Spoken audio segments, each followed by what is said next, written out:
Bismillahirrahmanirrahim. Assalamualaikum warahmatullahi wabarakatuh.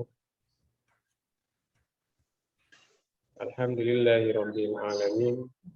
Wassalatu wassalamu ala Muhammadin wa ala alihi ajma'in. Kita bersyukur ya kawan-kawan di kesempatan kali ini hari Jumat tanggal 19 November 2021 di momen bulannya Hari Pahlawan. Ya, ini momentum yang sangat cukup meriah diperingati bagi bangsa Indonesia, khususnya yang tinggal di kota Surabaya, karena momentum penetapan Hari Pahlawan itu mengambil latar historis yang terjadi di Surabaya.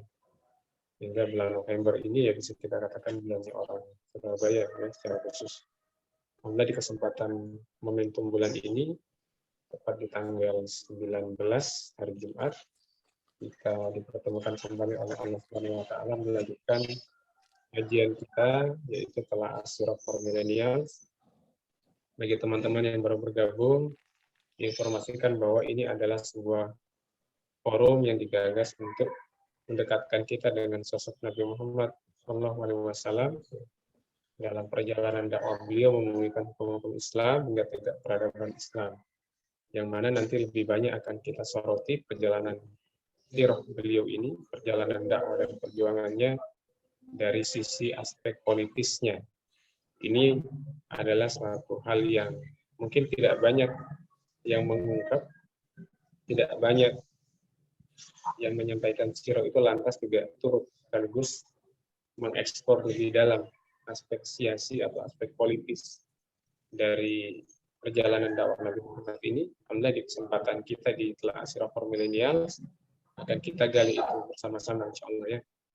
Jadi kita akan mendapatkan perspektif yang lain melihat sirah Nabi Muhammad SAW. Jadi ini informasi buat yang baru bergabung, bagi yang sudah sering bergabung untuk pahami bahwa memang ini sebuah forum sirah yang kita dedikasikan untuk mendalami aspek politis dari perjalanan dakwah Nabi Muhammad dan perjuangannya bersama para sahabat.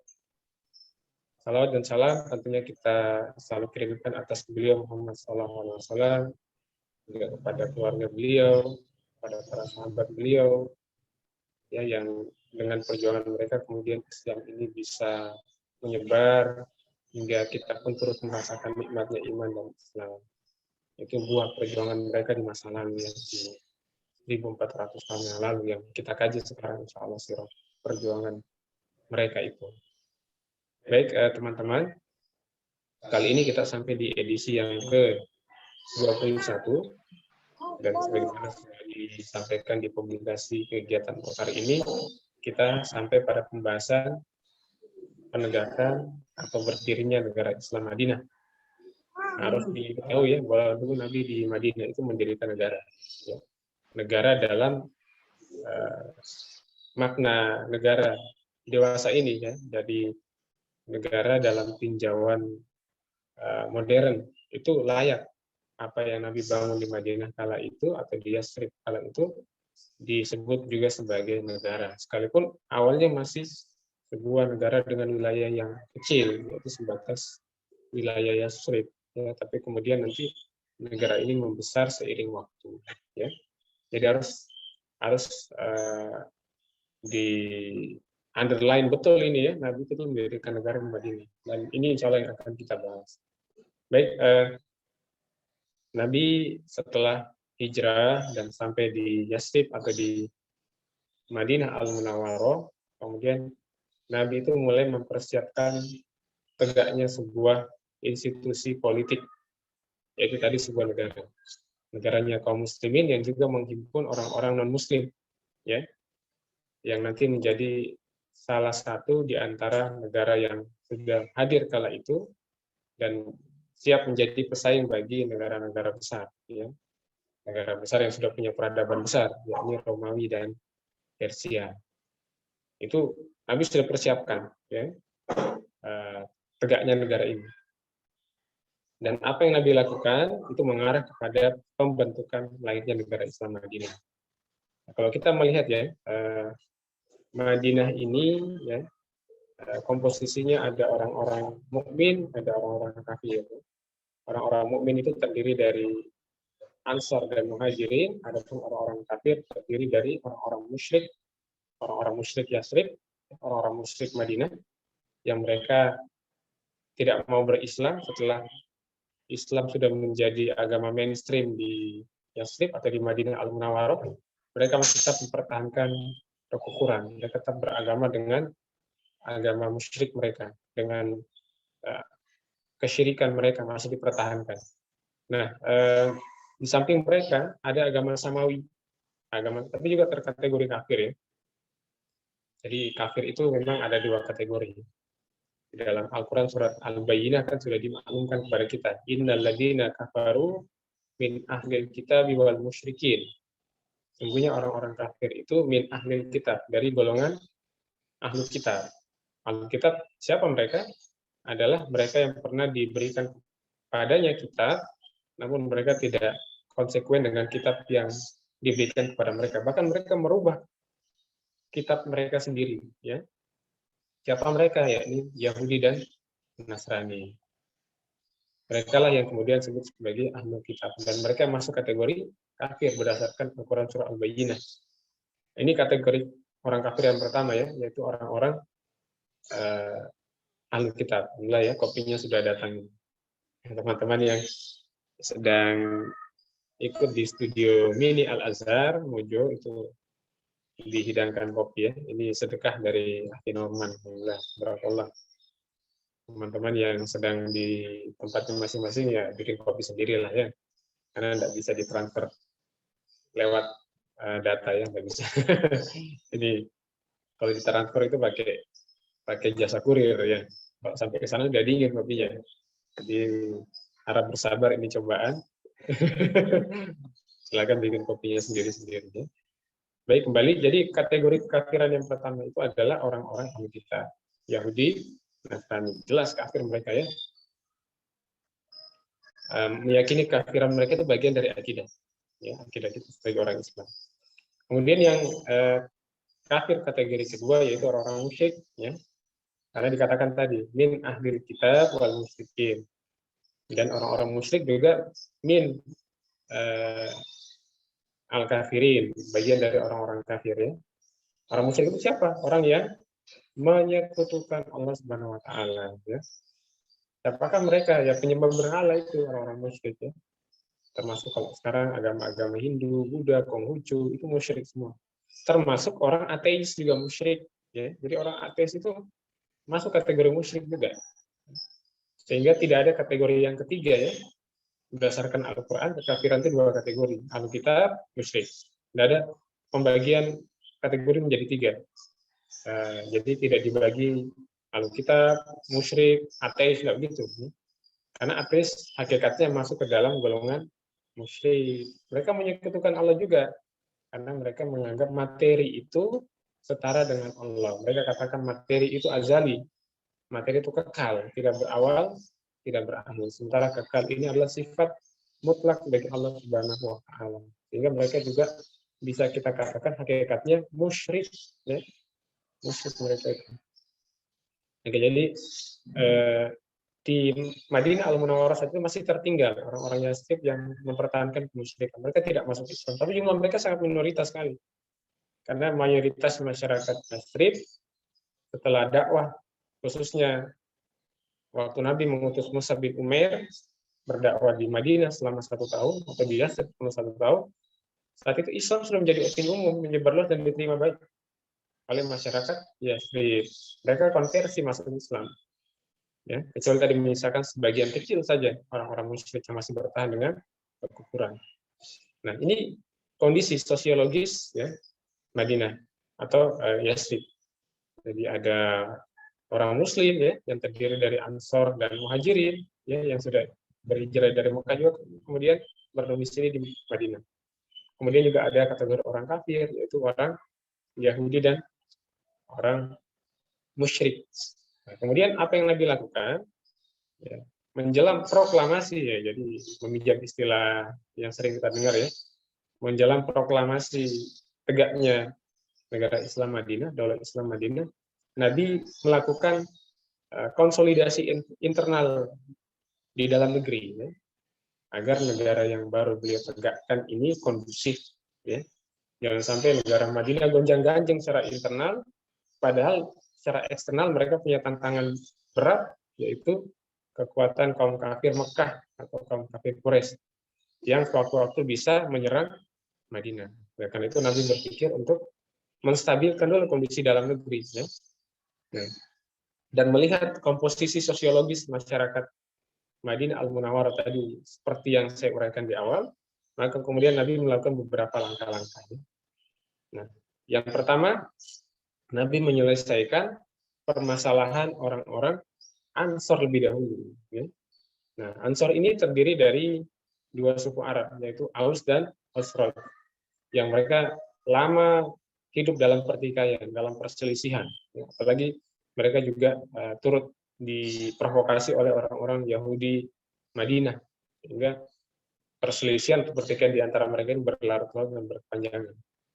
Nah, Nabi menyelesaikan perselisihan ini, pertikaian ini, dengan menyolidkan Aus dan Khazraj sebagai saudara, bahwa mereka adalah golongan kaum mukminin, golongan kaum muslimin dari kategori orang-orang Ansor. Jadi orang Aus dan orang Khazraj dilebur menjadi Ansor, jadi orang-orang yang disebut penolong, ya, karena mereka menolong Islam. Dengan pertolongan mereka kemudian Islam bisa Nabi tegakkan hukum-hukumnya di wilayah mereka, yaitu di Madinah Al-Munawwarah.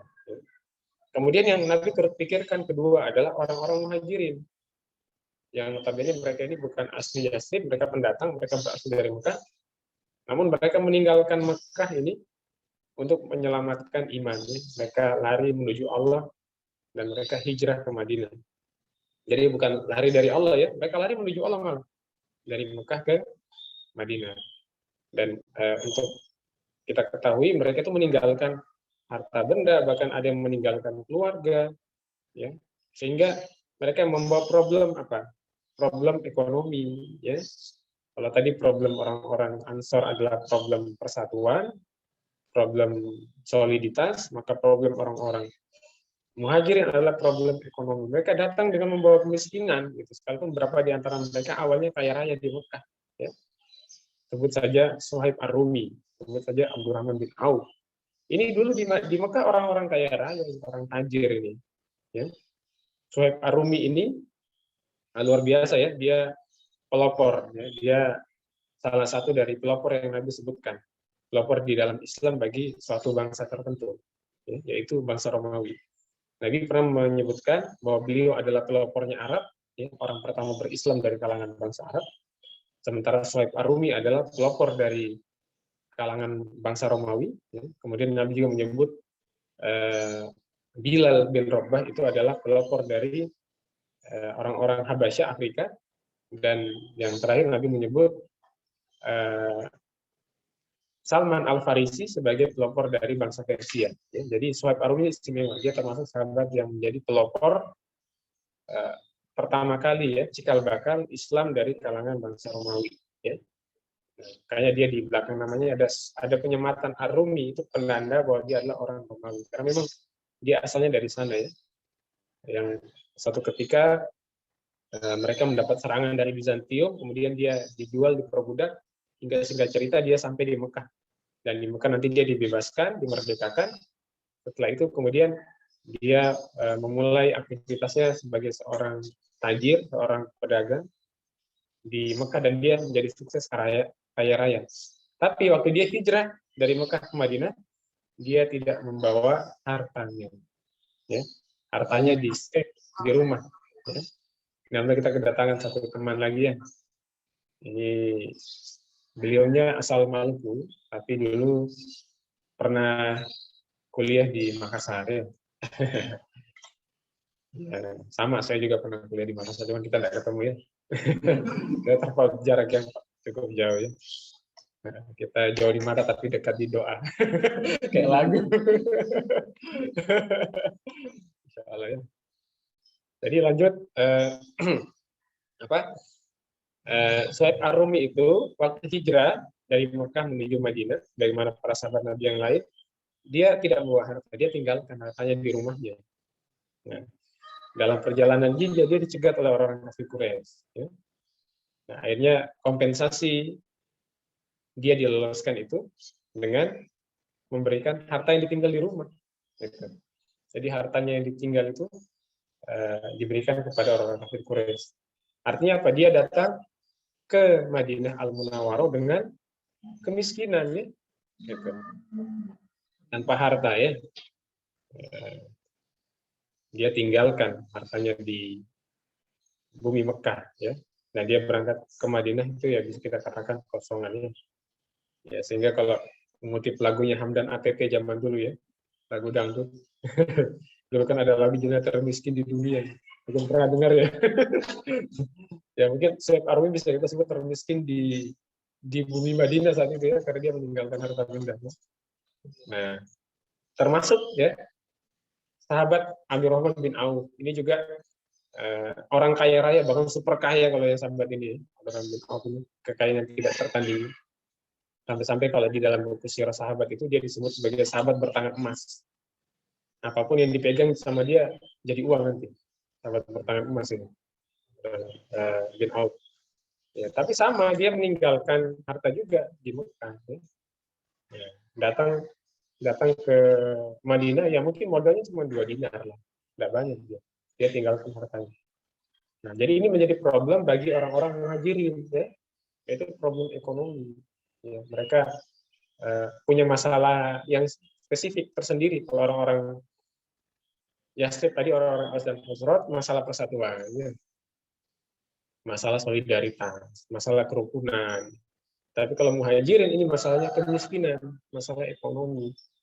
Nah, ini harus diselesaikan Nabi, ya, sebagai penguasa baru yang menjadi pemimpin bagi masyarakat Madinah Al-Munawwarah pasca hijrah. Ini satu masalah.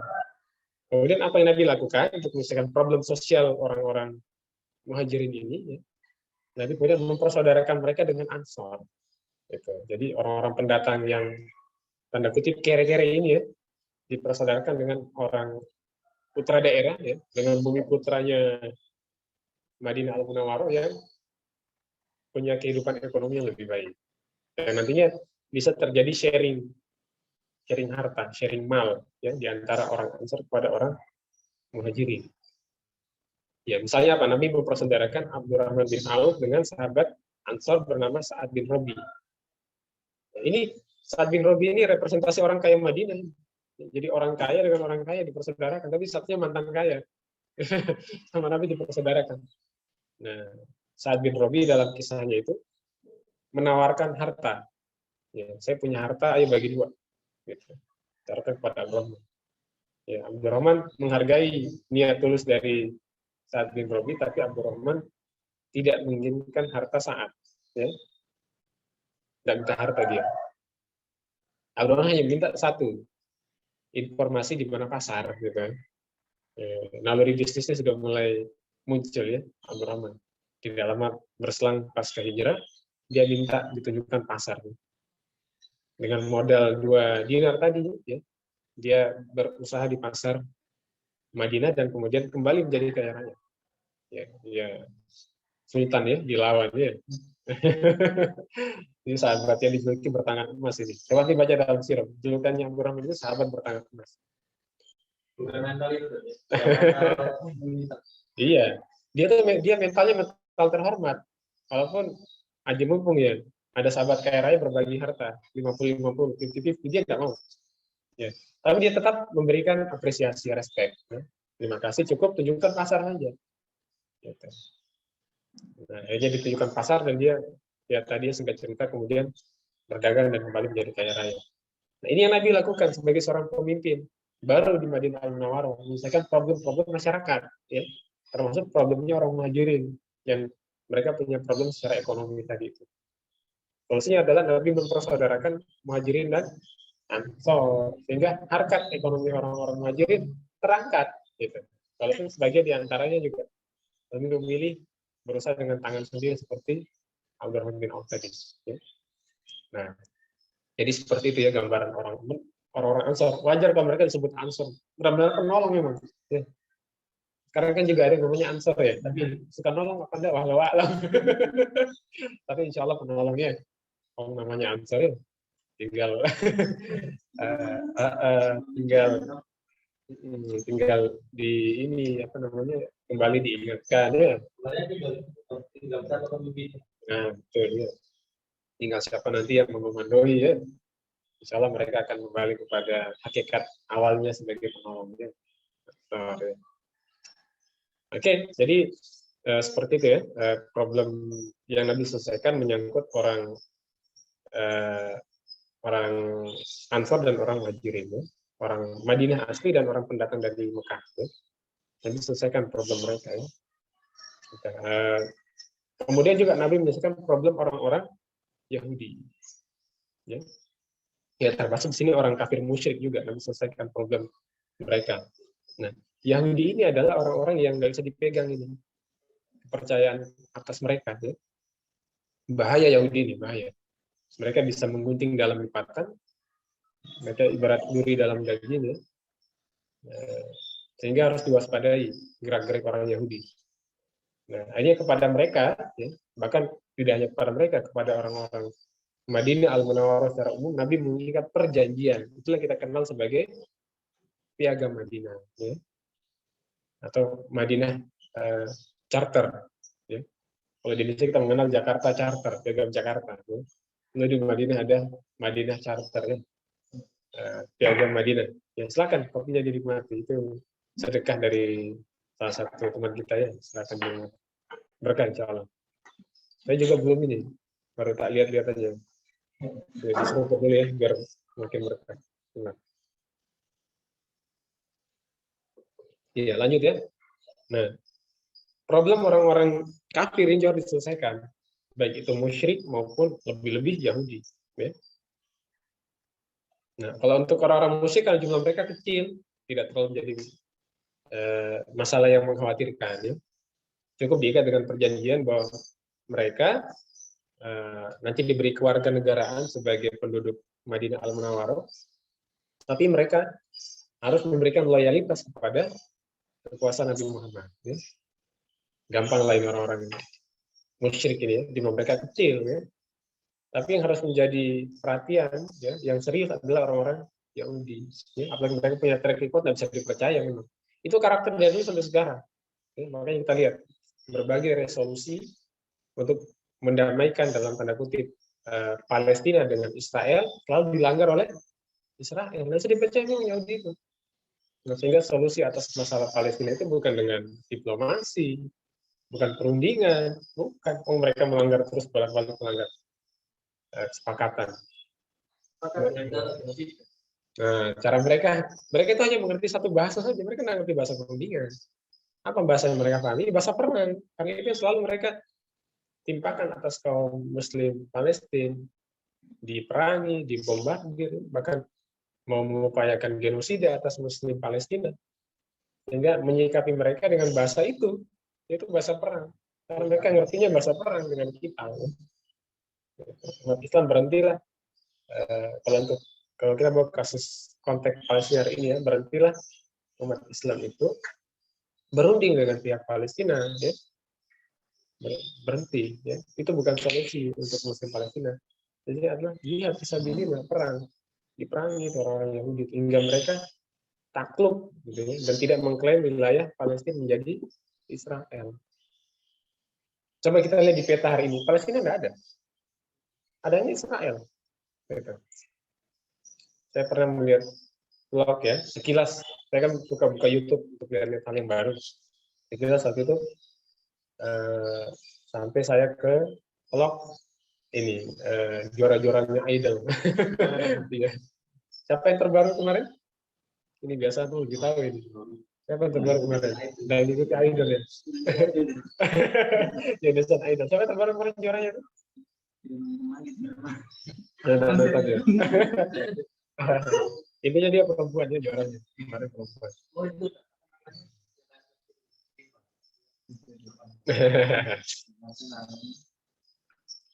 Ya, sebelumnya pernah ikut di Voice of Indonesia juga. Tapi itu gagal dia itu jadi juara. Lupa namanya ya. Memang namanya tidak belum diingat kan. Kita kan nama-nama sahabat ya, nama-nama sahabiah. Nah, dia itu bikin blog, ketemu seniornya juara idol juga, yang orang asal Papua itu, Noela. Nah, kalau Noela tahu ya. Ya, terus ngobrol. Noela menceritakan aktivitasnya baru dari Israel. Dia nyebut Palestina Israel, nyebut. Habis dari Yerusalem, dari Israel katanya. Jadi sekarang Palestina itu seolah-olah hilang, ya, dari pelajaran geografi, hilang dari peta sudah. Nah, gara-gara pendudukan Israel ini yang harus diusir, memang karena mereka tidak mengklaim lagi wilayah itu. Ya. Oke, jadi ini gambaran watak Yahudi. Makanya dahulu Nabi itu menyikapi Yahudi dengan treatment khusus. Ya, ya mereka diikat dengan perjanjian. Sebenarnya perjanjiannya umum, tapi klausul bagi orang Yahudi spesifik. Gitu. Mereka diminta tidak boleh melakukan makar. Iya, atau bahasa sekarang mungkin tindakan subversif, makar, kudeta gitu ya. Dipastikan itu dengan perjanjian dengan Raja Madinah. Mereka juga di dalam perjanjian dilarang membangun permufakatan jahat dengan Quraisy Mekah. Gitu. Dan sampai mereka ini menjadi musuh dalam selimut gitu ya. Jadi sebenarnya dia pun sudah ya, Nabi sudah paham watak orang-orang Yahudi, ya. Sehingga memang pada mereka treatmentnya harus khusus, ya dibanding treatment orang-orang musyrik. Ya. Gitu. Nabi ikat perjanjian dengan mereka. Nah, namun harus dipahami ya, perjanjian ini bukan perjanjian yang sekarang diwacanakan perjanjian ala toleransi, ala moderasi beragama gitu ya, mengedepankan sikap yang moderat, bukan. Karena di dalam klausul perjanjian Piagam Madinah itu, kalau ada perselisihan, kembalinya farudduh ilallah wa rasul, kembali kepada Allah dan Rasul. Jadi permasalahan, persengketaan, perselisihan diselesaikan dengan cara Islam. Jadi ini menunjukkan kedaulatan Islam sebenarnya ya, atas pemeluk agama yang lain di Madinah Al-Munawwarah. Itu. Nah, sekalipun memang dalam urusan-urusan ibadah yang ritual mereka lakum dinukum waliyadin. Ya. Para Yahudi tidak dipaksa konversi Islam. Mereka boleh tetap berkeyakinan dan beribadah menurut tata cara Yahudi. Itu pun orang musyrik, tidak dipaksa. La ikraha fid din, tidak ada paksaan untuk masuk agama Islam. Ini prinsip-prinsip ajaran Islam dan itu Nabi tegakkan di Madinah. Tapi kalau bicara pengaturan publik, ada perselisihan kembali ke solusi Islam pakai syariat, gitu ya. Di Al-Quran kan kita diminta ya kalau ada perselisihan di antara kita, fa in tanaza'tum fi syai'in farudduhu ila Allah wa Rasul. Jika ada perselisihan di antara kalian, maka kembalikan kepada Allah, maksudnya Al-Quran, hukum-hukum Al-Quran, wa Rasul, hukum-hukum dari Sunnah. Begitu ya. Jadi bukan ada masalah, ya sudah, Yahudi pakai solusi Yahudi lagi, enggak. Gitu. Artinya apa? Mereka saat itu warga negara bagi negara Islam Madinah. Dan dengan Piagam Madinah ini kewarganegaraan mereka diakui. Ya. Tapi kalian harus taat sekian klausul perjanjian ini. Ya.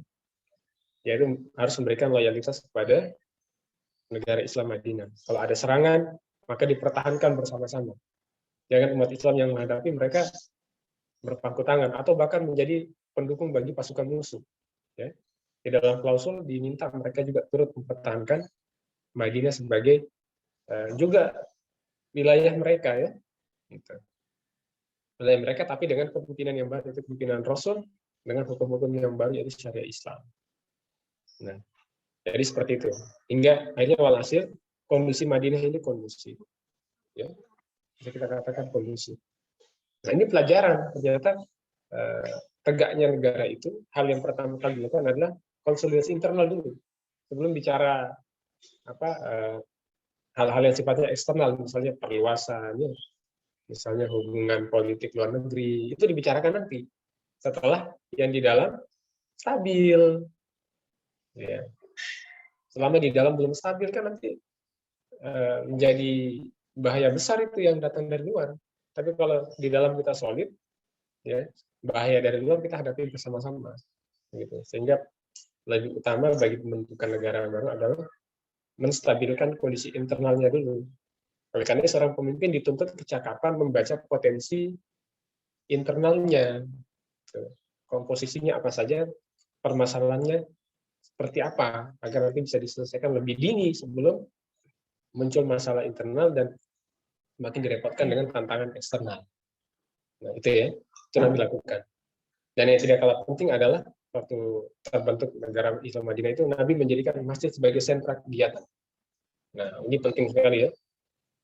Nah, masjid sentra kegiatan. Permasalahan didiskusikan di masjid, diberikan solusinya di masjid. Ya. Termasuk undang-undang itu ditelurkan dari masjid, hukum-hukum itu. Termasuk masjid juga jadi pusat komunikasi. Jadi mensiarkan kabar-kabar publik itu dari masjid. Gitu. Jadi masjid itu sentra kegiatan umat Islam. Cuma satu yang tidak boleh, jual beli di masjid tidak boleh. Nah, tapi di sekitar masjid boleh. Tidak boleh orang jual beli di masjid. Nanti masjid jadi pasar. Ya. Yang di Al-Markas itu tempat sholatnya di lantai 2. Ya, jadi sebagai itu buat teman-teman ya, di Makassar ada masjid besar namanya Masjid Al-Markas Al-Islami. Masjid yang dibangun oleh Jenderal M. Yusuf, ya, salah seorang petinggi militer di masa lalu ya. Beliau setahu saya belum masuk pahlawan ya. Belum ya? Belum masuk. Nah, beliau ya kebanggaan orang-orang Sulawesi Selatan lah, karena putra daerah tapi kiprahnya nasional, bahkan punya karir militer yang cemerlang. Nah, dia itu punya tanah luas di tengah kota Makassar, itu kemudian dijadikan masjid ya, namanya Masjid Al-Markas Al-Islami. Masjidnya besar, halamannya juga luas. Di situ tempat saya juga sering mangkal dulu zaman-zaman masih mahasiswa di sana. Itu kalau Jumatan ramai sekali. Dan kalau Jumatan pedagang itu datang di situ. Di bawah di halaman itu full pedagang. Baik yang jualan baju, makanan, apalah ya. Jadi setelah keluar kerja itu di sebelah barat itu orang jualan pasar dadakan ya, pasar Jumat. Ya, saya belum pernah Jumatan di Al-Falah, tapi gambarannya begitu, itu yang mirip ya. Nah, tapi di samping pasar dadakan Jumat, masjid ini kan bertingkat 2 lantai. Lantai bawah memang itu aula orang-orang biasa sewa untuk acara, termasuk ya kios-kios, orang jual buku, gamis, parfum ya di lantai bawah. Nah, apakah ini tidak boleh? Nah, kalau kita perhatikan ya, yang dilarang dari masjid untuk aktivitas jual beli adalah tempat sujud. Artinya tempat sholatnya itu ditunaikan. Oleh karena itu, kalau kita melihat Al-Falah, Al-Markas ya, bahwa tempat sholatnya di lantai 2 dan lantai 1, maka apa yang dilakukan kegiatan ekonomi di sana, jual belinya itu tidak masalah. Kalau saya kan online, terus saya transaksi jual beli sama pelanggan diajar di dalam masjid. Masjid Al-Azhar itu yang dilihat aja mana tempat sujudnya. Gitu. Kalau saya melihat dengan kondisi pasca renovasi ya, fokus tempat sholat di bawah. Tapi di sini di sini kalau Jumatan dipakai itu pun ruang yang dalam. Nah, jadi ini sebenarnya ruang apa ya, bisa kita katakan teras atau serambi masjid ya. Jadi insya Allah aman. Gitu. Jadi gitu. Jadi tidak bisa juga dipukul rata semua bagian dari masjid ya. Dilihatnya mana tempat sujudnya, tempat salatnya ditunaikan. Itu tidak boleh ada aktivitas jual beli. Tidak boleh. Ya. Tapi selebihnya, ya, selain aktivitas jual beli itu dilakukan di masjid. Masjid itu sentra, gitu loh, sentra.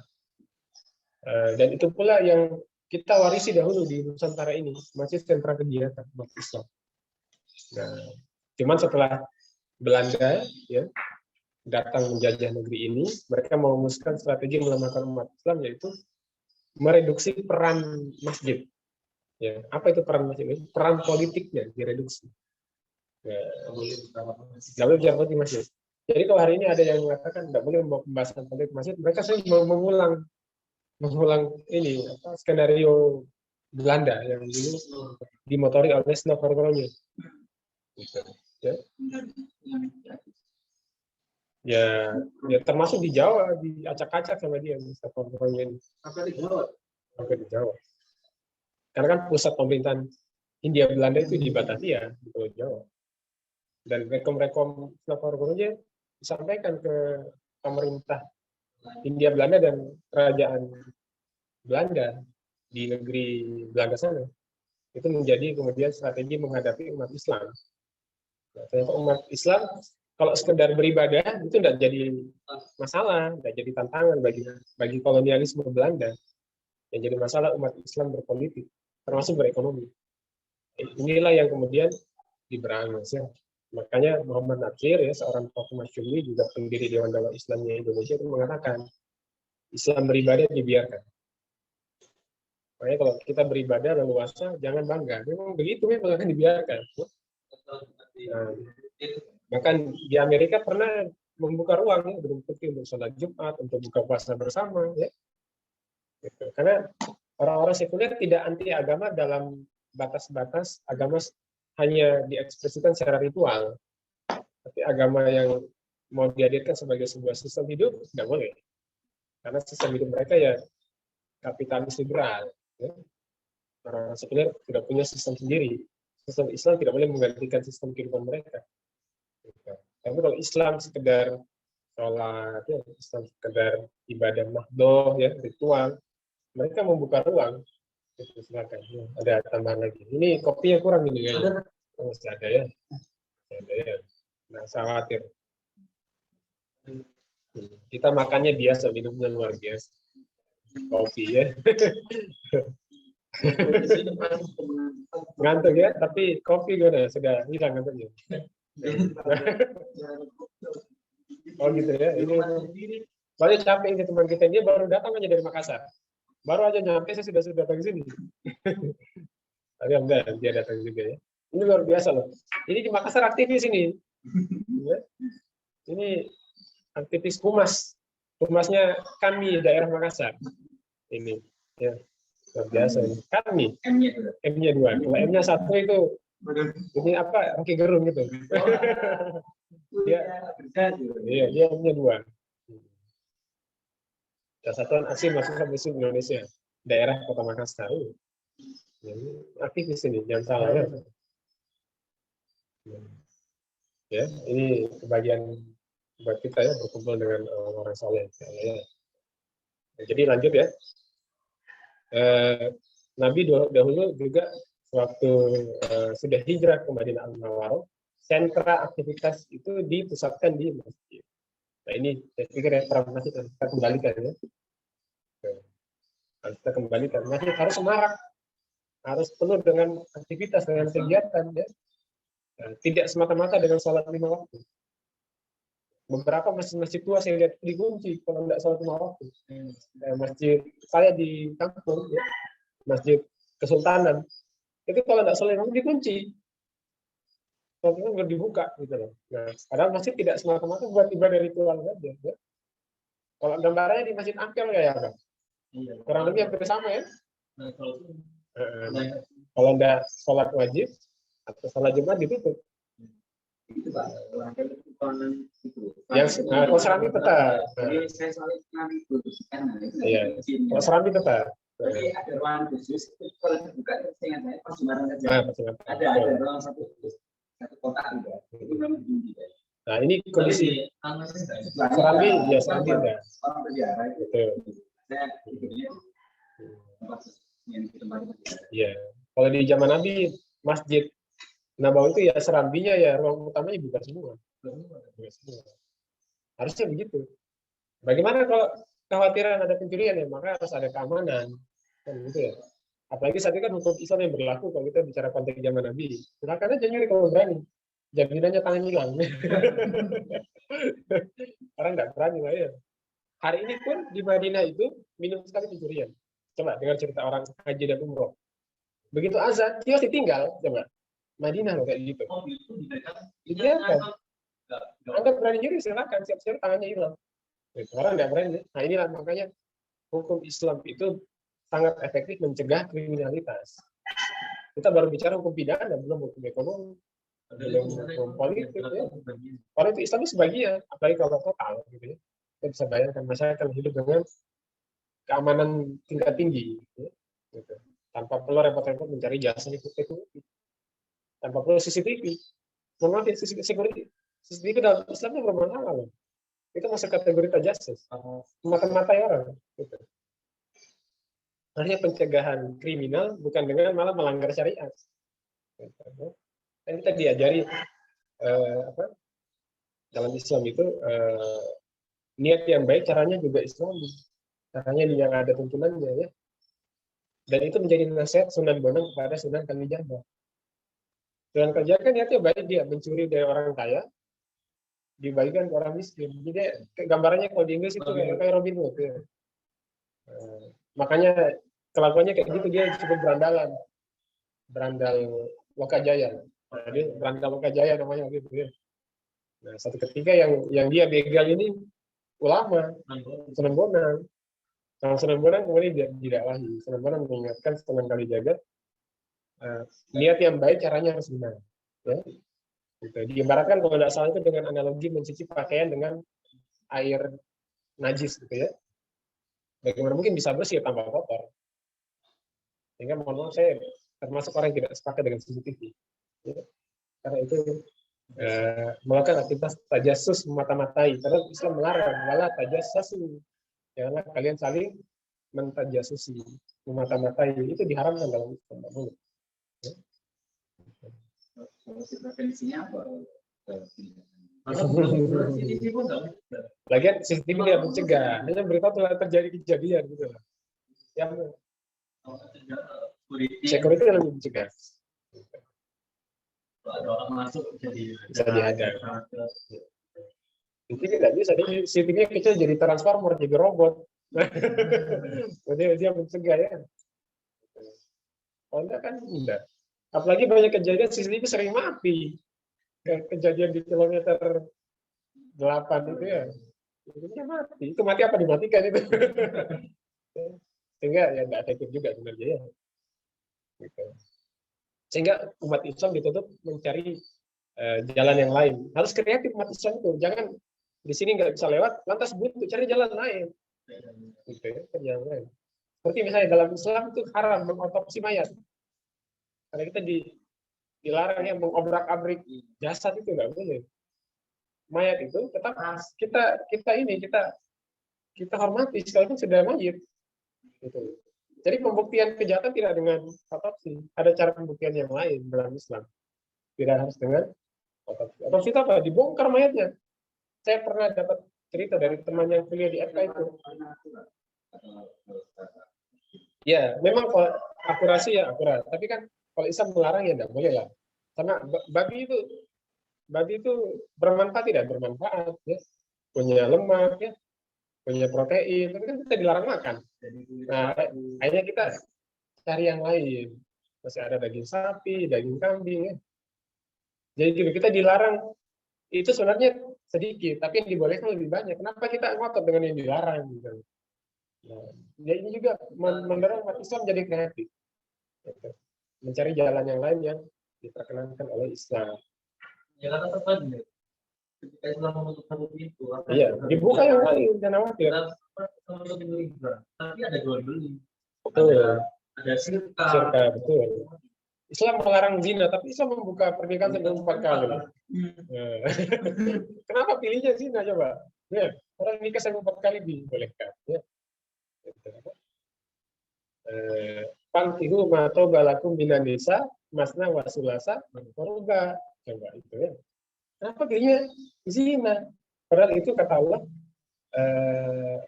wala taqrabu zina innahu kana fahisyah wa sa'a sabila. Itu keji dan seburuk-buruknya jalan. Milih yang itu. Padahal yang halal sampai 4 bisa. Belum lagi kalau punya budak itu kan udah dibatasi jumlahnya. Itu namanya milku yamin. Tapi kemarin dilesetkan sama Syahrul dan Abdul Aziz itu ya. Dipakai untuk melegalisir zina. Apalagi sekarang ya ada Permendikbud nomor 30 2021 ya, atas persetujuan. Jadi memang ini peraturan yang mencegah kekerasan seksual, tapi memberi fasilitas untuk kelembutan seksual. Tidak keras kan? Yang penting atas persetujuan. Nah, jadi gitu. Jadi jangan kita ini kehilangan daya kreativitas. Islam mengharamkan yang sedikit, tapi Islam membolehkan yang banyak. Silakan tempuh jalan-jalan yang dibolehkan itu. Ya. Ya, yang di awal kan juga sedikit. Yang halal ya, banyak yang halal itu ya. Ikan itu semuanya halal ya. Terserah. Ya, bangkainya pun halal. Ya. Terserah ya. Kalaupun apa namanya, kraken itu ada yang makan kraken halal itu. Itu binatang mitos ya. Binatang mitos itu teman-temannya Godzilla itu. Masuk kategori monster first di dunia monster first. Universe-nya para monster. Kraken. Ya. Itu semacam gurita raksasa atau semacam cumi raksasa itu. Nah, kalaupun ada itu ya silakan dimakan halal. Saya kan tidak ada. Itu binatang mitos. Nah, artinya Islam tuh mengarahkan kita menuju yang kemudahan, dari kesulitan kepada kemudahan yang halal gitu. Nah, pilihlah Islam ya. Oke, kembali ya. Jadi masjid ini sentra aktivitas kaum muslimin ya. Semuanya dibahas di dalam masjid. Betul tadi satu, jual beli nggak boleh di dalam masjid ya. Ini sekarang peran masjid yang tergerus ya. Itu. Sejak eranya penjajahan Hindia Belanda, kalau kita bicara konteks Nusantara, karena ada rekomendasi dari Sarongronnya agar melepaskan politik dari masjid, dan itu berlanjut hingga hari ini, ya. Seolah sebuah tabu atau sebuah tindakan yang kriminal membawa politik ke dalam masjid, ya. Padahal itu hal yang lekat dengan masjid di masa Nabi. Ya. Bahkan perang pun itu dimusyawarahkan dari dalam masjid di masa Nabi. Sangat vital sekali peran masjid ya di masa Rasul. Nah, jadi itu langkah yang Nabi lakukan awal mula tegaknya Daulah Madinah, ya. Menjadikan masjid sentra resmi negara bahkan, ya, masjid itu. Sampai pengumuman resmi negara itu dari, kalau kita bahasa sekarang, dari speaker masjid, nah, begitu. Nah, yang Nabi lakukan ya, mengkonsolidasikan internal dari masjid ya. Ada 3 tawaran dong. Termasuk nikah itu ya. Nah, itu yang diingat. Iya, jika bansos pasti dimakan. Iya. Dimakan khalifah langsung, presidennya langsung. Iya, waktu itu ya, luar biasa. Nah, jadi kita melakukan menetapkan masjid sebagai sentra resmi negara, kemudian mengkonsolidasikan internal ya, agar tidak ada riak-riak secara internal yang menjadi masalah PR bagi rumah tangga negara Islam Madinah. Kemudian setelah itu rampung semua, proklamasi. Nabi memproklamirkan berdirinya negara Islam Madinah. Dengan apa? Dengan azan. Nah, ini ya, makna azan yang kadang nggak kita tangkap ini. Kita pikir azan sekadar panggilan sholat, karena azan pertama kali dikumandangkan di Madinah Al-Munawwarah juga sekaligus proklamasi bagi negara Islam Madinah. Gitu ya. Ini dijelaskan oleh Profesor Dr. Rawas Al-Ahji ya, di dalam buku beliau Sirat Nabi Sisi Politis. Dan itu kita juga menjadikan referensi di kajian kita. Nah, beliau membedah kalimat-kalimat azan disesuaikan dengan konteks tegaknya adalah Madinah saat itu. Nah, jadi ceritanya begini, setelah masjidnya ada gitu ya, ini kan umat Islam butuh dipanggil ke masjid. Gimana caranya? Kalau orang Kristen kan punya cara dengan lonceng, ya. Gitu. Orang Yahudi dengan tiup trompet. Umat Islam caranya gimana? Nabi memikirkan itu, apa ya cara umat Islam? Dan Nabi kan juga tidak ingin menyamai orang-orang kafir. Nah, akhirnya jadi ini bahan pikiran Nabi. Dan juga menjadi bahan pikiran sahabat, gitu ya. Namanya Abdullah bin Zaid. Terus menjadi bahan pikirannya juga. Ya, apa yang Nabi pikirkan itu. Hingga ke bawah mimpi ceritanya. Ke bawah mimpi. Dia mimpi bertemu seorang berjubah hijau. Membawa, ada yang menyebutkan lonceng, ada yang menyebutkan genta. Genta itu kayak gendang kecil. Nah, terus Abdullah bin Zaid membeli itu. Supaya dijadikan panggilan kaum muslimin ke masjid. Nah, kemudian dicetakkan dalam mimpi. Ini ilham Allah ya, buat mimpi ya. Mimpi itu ada yang benar, ada sekedar bunga tidur. Tapi mimpi yang benar. Karena nanti dikonfirmasi oleh Rasul. Ya. Nah, dan dibenarkan juga mimpi itu sama dengan mimpi Umar bin Khattab. Sama. Ya. Nah, seorang berjubah hijau tadi membawa genta, terus sama Abdullah mau dibeli, Abdullah bin Zaid, untuk panggilan kaum muslimin ke masjid. Tapi ternyata si pria berjubah hijau mengatakan, nggak usah, saya gantikan dengan yang lebih baik, nggak usah genta ini atau nggak usah lonceng ini. Apa itu? Dengan kalimat-kalimat azan. Allahu Akbar sampai la ilaha illallah itu. Diceritakan Abdullah bin Zaid ke Nabi. Nabi mengkonfirmasi itu sebagai wujud ilham. Sehingga Nabi menyampaikan ke Abdullah bin Zaid, ajarkan ke Bilal itu, pemilik suara termerdu ya. Ajarkan ke Bilal, biar nanti dikumandangkan sama Bilal. Kemudian Bilal mengumandangkan adzan pertama kali. Ya, pertama kali. Kalau di film The Message itu Bilal naik ke atas, ke tempat tinggi.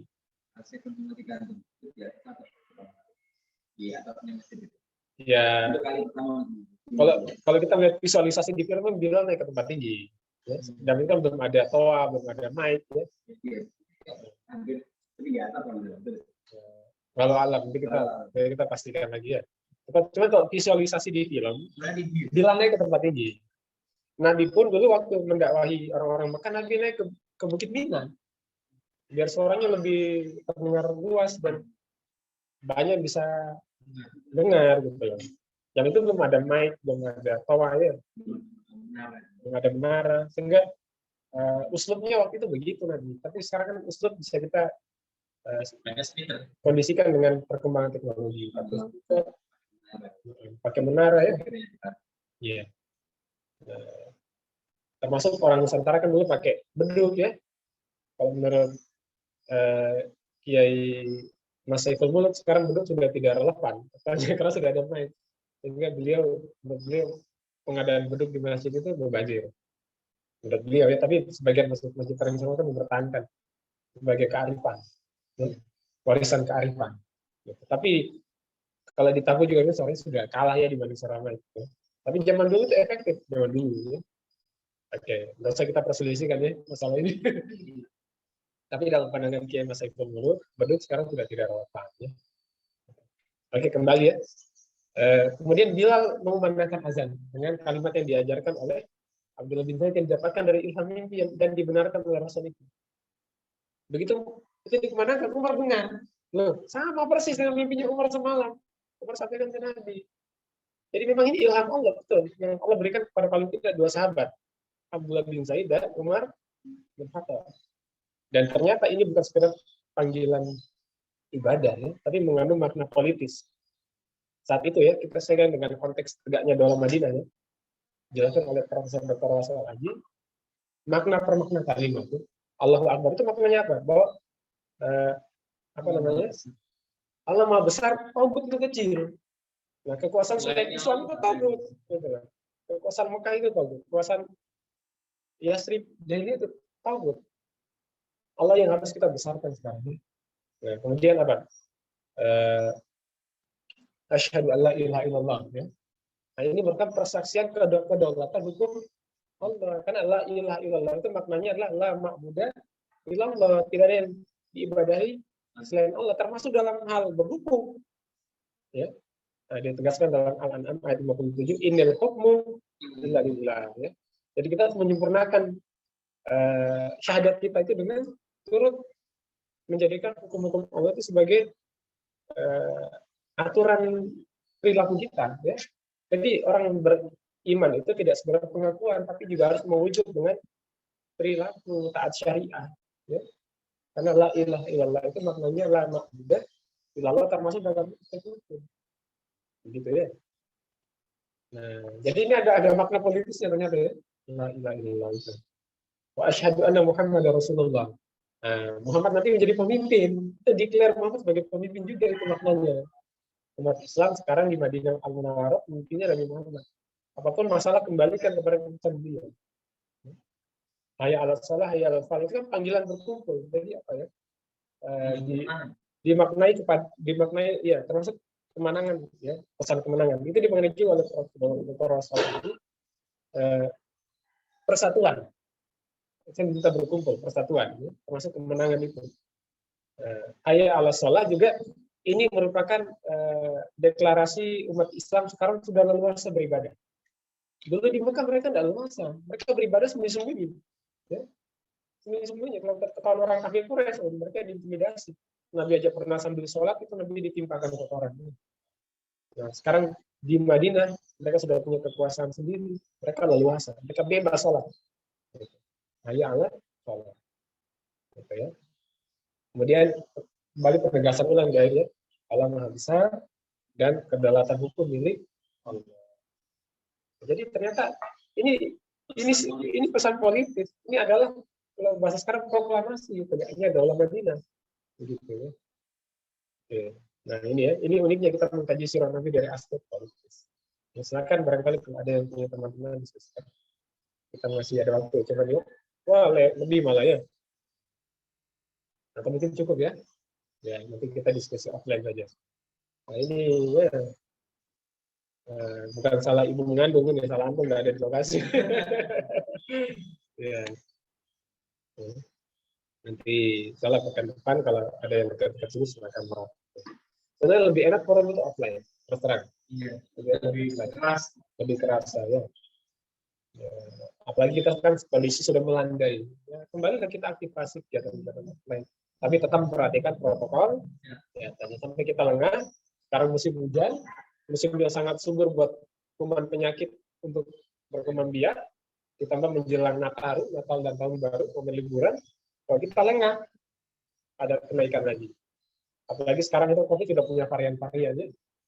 Sampai saya lihat di headline berita, COVID sekarang sudah punya anak dan cucu coba.